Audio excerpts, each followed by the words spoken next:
Hi, welcome back to my kitchen. Today is the final episode of my tofu series. If you missed the first two episodes, I have the link above this video or below the description of this video. Today I'm going to show you how to make another classic Chinese dish. It's called Pipa tofu.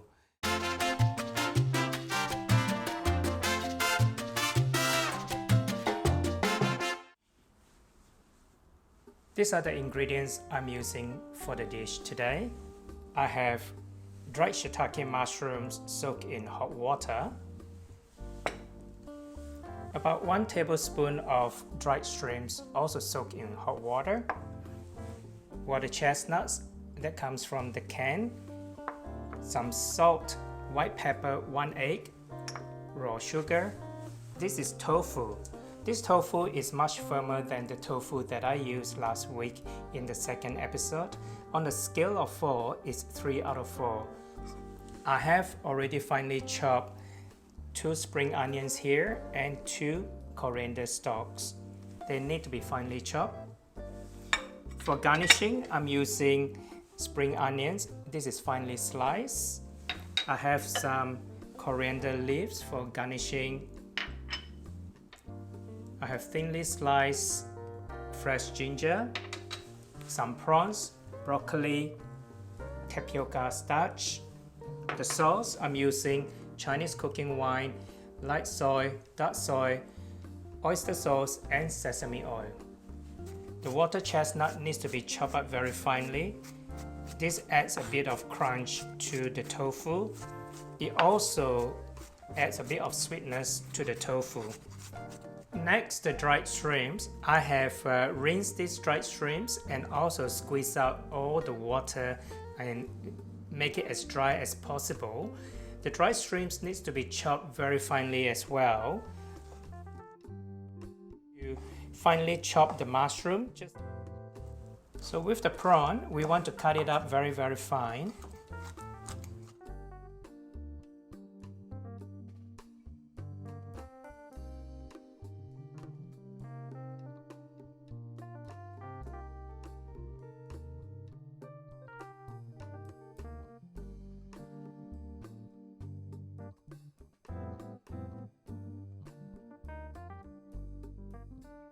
Then I'm going to mix through the ingredients.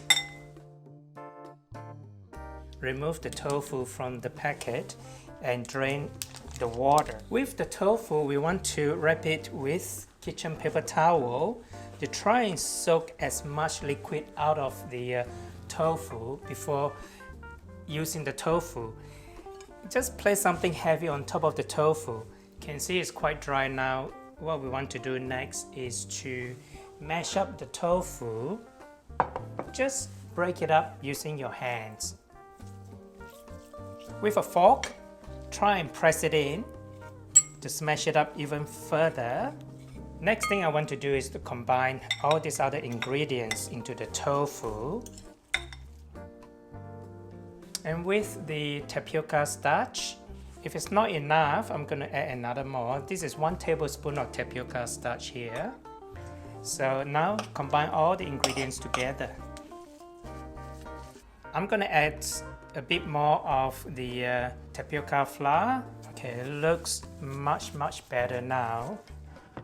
Is oil the spoon, and using the Chinese soup spoon, it should give us the oblong pear shape of our tofu balls. And also we want to oil the plate, because what we're doing is we're going to steam the tofu, and by oiling the plate we can prevent the tofu from sticking to the bottom of the plate. So we're going to shape the tofu. You can use your finger just to press it in. With the other spoon, we're going to pick it up.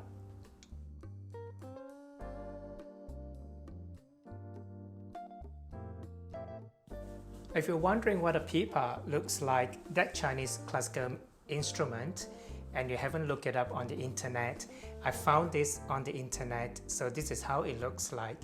So that's how I have shaped the Pipa tofu, almost similar to the Chinese classical instrument. That's where the Pipa tofu got its name. It's based on that pear shaped. Now, traditionally, Pipa tofu is made by deep frying, but I'm not doing a deep fried Pipa tofu. I'm actually going to steam it first, which I have the steamer behind me. And then I'm going to shallow fry to brown the tofu on both sides. The water is boiling right now, so I'm going to put the Pipa tofu to sit in there for 10 minutes to cook my tofu. This is the cooked Pipa tofu. It's just been steamed. I'm going to steam the other batch, which is over there. While waiting for the Pipa tofu to be cooked, I'm going to prepare my broccoli. With the broccoli, I'm going to steam the broccoli as well. Turn up the heat again and steam the broccoli. It should only take a few minutes to steam the broccoli, and then we'll remove it. Okay, the broccoli has been steamed for 5 minutes, so I'm going to remove it now. It's nicely cooked. I'll do it in batches, just do about 4.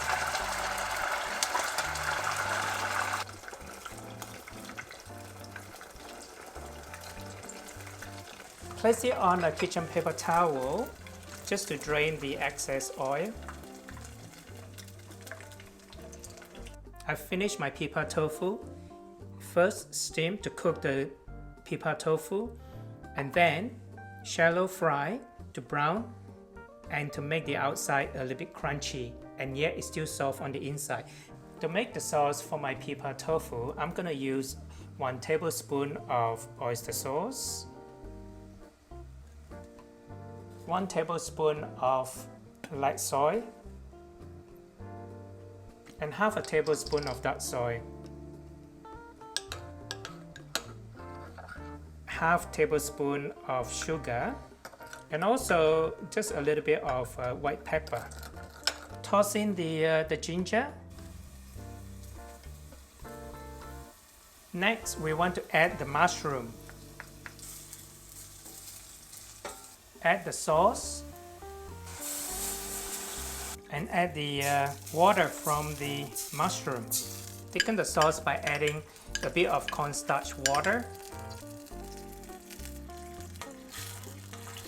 I want to put the broccoli inside the sauce just so that the broccoli has some of the sauce, and then take them back out.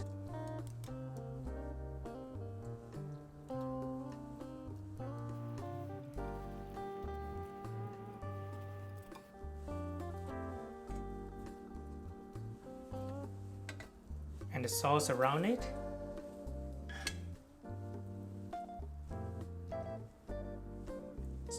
Spring onions, coriander leaves.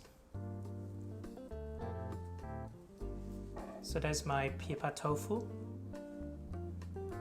with broccoli.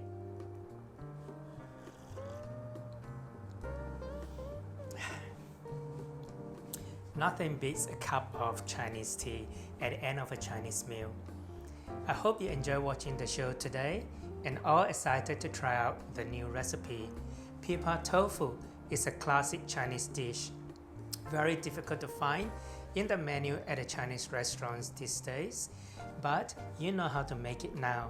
It is utterly delicious. It does require a little bit of effort, but the result of making it and eating it in your own home is rewarding.